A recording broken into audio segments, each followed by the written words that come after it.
Good evening everyone. तो आज हम डिस्कस करेंगे द इंडस्ट्रियल डिस्प्यूट्स एक्ट 1947। काफ़ी ज़्यादा इंपॉर्टेंट एक्ट है। जब भी हम कोई एक्ट बनाते हैं तो उसके पीछे कोई विशेष कारण होता है। कारण इसके पीछे यही है कि हमें एम्प्लॉयर्स एंड एम्प्लॉय यानी कि जो वर्कमैन होते हैं, जो काम करते हैं, और जो वर्कर्स को रखते हैं, उनके बीच में एक सोशल हार्मोनी, एक अच्छा सा रिलेशनशिप स्टैब्लिश करना। इसलिए हमारे पास आया है इंडस्ट्रियल डिस्प्यूट्स एक्ट 1947। बहुत सारी प्रॉब्लम्स होती हैं। देखिए, थोड़ा सा हिस्टोरिकल बैकग्राउंड आपको बताता हूँ। पहले जब इंडस्ट्रियल रेवोल्यूशन आया था, या पहले भी कभी इंडस्ट्रीज रही होंगी, तो होता क्या था कि जो एम्प्लॉयर्स होते थे वो एम्प्लॉय को हायर करते थे। ठीक है, तो एक तरह से उनका एक्सप्लॉयटेशन होता था। काम उन्हें करना होता था 12 घंटे के लिए, लेकिन वो काम करते थे 18 घंटे के लिए। ज़बरदस्ती उनसे काम करवाया जाता था। लेबर फोर्स का मतलब एक्सप्लॉयटेशन होता था।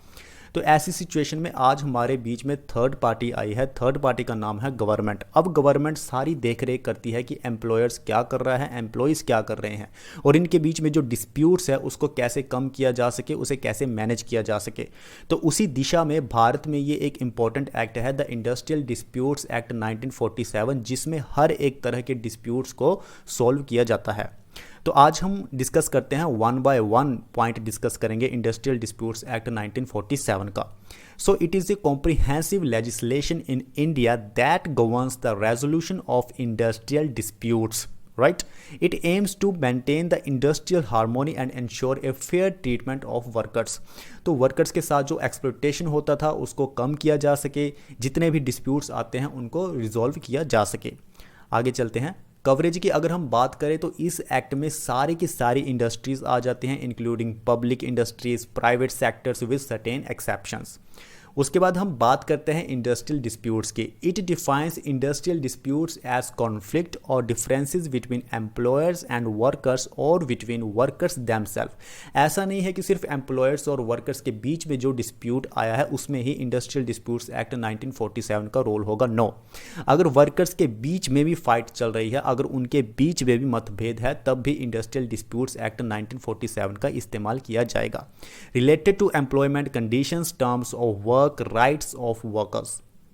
उसके बाद हम बात करते हैं डिस्प्यूट रेजोल्यूशन की। The act provides various mechanism for resolving industrial disputes including negotiations, conciliation, arbitration, adjudication. तो ये सारे प्रोसेस होते हैं, यानी कि समझौता करवाना, बातचीत करना, या किसी कोर्ट में जाना, वहाँ पे डिस्प्यूट को रिजॉल्व करना। अथॉरिटीज़ की हम बात करते हैं कि इस एक्ट में किन किन अथॉरिटीज़ को पावर दी गई है। The act establishes authorities such as conciliation officers, boards of conciliation, courts of inquiry, labour courts इसमें होते हैं, इंडस्ट्रियल ट्रिब्यूनल्स इसमें होते हैं, ताकि रेजोल्यूशन पास किया जा सके और डिस्प्यूट्स को कम किया जा सके वर्कर्स के बीच में और एम्प्लॉयर्स के बीच में।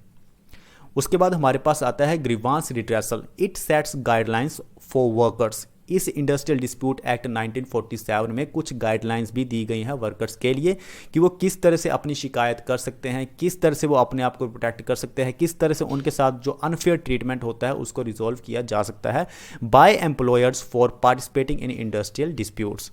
उसके बाद हम बात करते हैं स्ट्राइक्स एंड लॉकआउट्स की। सबसे पहले हम समझ लेते हैं कि स्ट्राइक्स क्या होती है। स्ट्राइक्स में जो वर्कर्स होते हैं वो काम ही नहीं करते हैं। जो वर्क प्लेस होते हैं, जिस जगह पे उन्हें काम करना होता है, उस जगह में वो अपनी इच्छा से काम ही नहीं करते। लेकिन लॉकआउट क्या होता है? लॉकआउट में जो एम्प्लॉयर होते हैं, जो वर्कर्स को हायर करते हैं, वो अपने वर्कमैन को, अपने वर्कर्स को आने ही नहीं देते हैं काम करने के लिए, उनको रोक देते हैं। तो यही फ़र्क है स्ट्राइक्स एंड लॉकआउट्स के बीच में। The Act lays down regulations regarding strikes, workers' cessation of work, and lockouts, employers' closure of the workplace, and specifies procedures for their legality and conditions for compensation.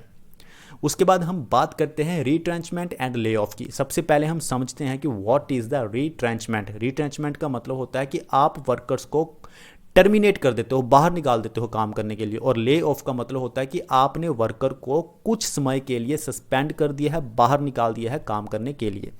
And outlines requirements for notice periods and compensation.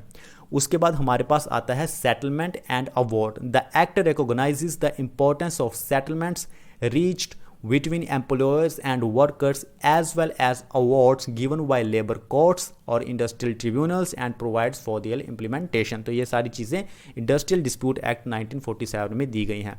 Overall अगर हम बात करें industrial disputes act 1947 तो ये serve करता है as a crucial framework for promoting industrial peace, यानी कि जो इंडस्ट्रीज़ हैं, इंडस्ट्रियल जो पीस है वो बरकरार रहे, उसमें कोई डिस्प्यूट ना है और जो भी कन्फ्लिक्ट आता है उसको जल्द से जल्द रिजॉल्व किया जा सके वर्क प्लेस में।